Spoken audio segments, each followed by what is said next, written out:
भगवान कहाँ है तू।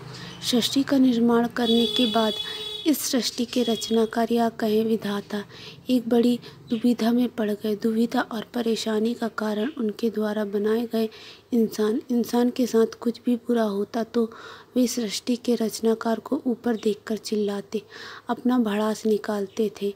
जब भी कोई मुसीबत आती तो इंसान भगवान के द्वार में खड़े होकर अपनी परेशानियां गिनाया करते थे और उनसे कुछ ना कुछ मांगते रहते। ऊपर वाला इससे बहुत दुखी था, क्योंकि यह हर इंसान की बात बन गई थी कि वो अपने साथ कुछ भी घटित होने पर भगवान को दोष दिया करता था।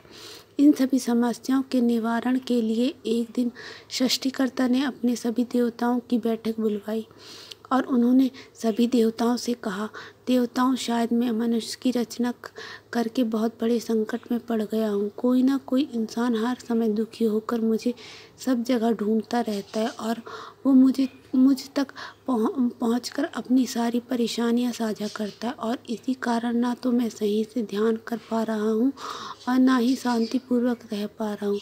सभी देवतागण उनसे बोले, भगवान, आप परम पिता हैं, हम आपकी किस प्रकार सहायता कर सकते हैं। भगवान ने कहा, देवताओं, कृपया मुझे ऐसा स्थान बताइए जहाँ मानव नाम का यह प्राणी कभी न पहुँच सके। भगवान के इस प्रश्न को सुनकर सभी देवता ने अपना मत रखा और सर्वप्रथम इंद्रदेव ने सलाह देते हुए, भगवान, आप हिमालय की चोटी पर जाकर ध्यान करें, वहाँ कोई भी नहीं पहुँच सकता। भगवान बोले, मानव बहुत प्रगति कर रहा है, उसके लिए हिमालय पर जाना कोई बड़ी बात नहीं है। पवन देव ने सलाह दी, भगवान, आप अंतरिक्ष में चले जाएं, वहाँ मानव नहीं पहुँच सकते। भगवान ने कहा, इंसान ने अपने दिमाग से अंतरिक्ष में जाने के लिए भी कई यंत्र बना लिए हैं, वे रॉकेट की सहायता से कभी भी पहुँच सकते हैं। विष्णुदेव ने कहा, हे सृष्टिकर्ता, आप समुद्र के अंदर छिप जाएं, वहाँ तक ना इंसान पहुँच पाएंगे और न उनकी आवाज़। भगवान बोले, यह पहले प्रयोग किया जा चुका है, लेकिन इंसान मुझे खोजते हुए समुद्र के अंदर भी जहाज़ से आ जाते हैं। भगवान उनकी सलाह से संतुष्ट नहीं थे और उनकी बातों ने उन्हें और भी निराश कर दिया। वे चिंतित होकर यही सोच रहे थे कि ऐसा कोई भी गुप्त स्थान नहीं जहाँ मैं शांतिपूर्वक रह सकूं।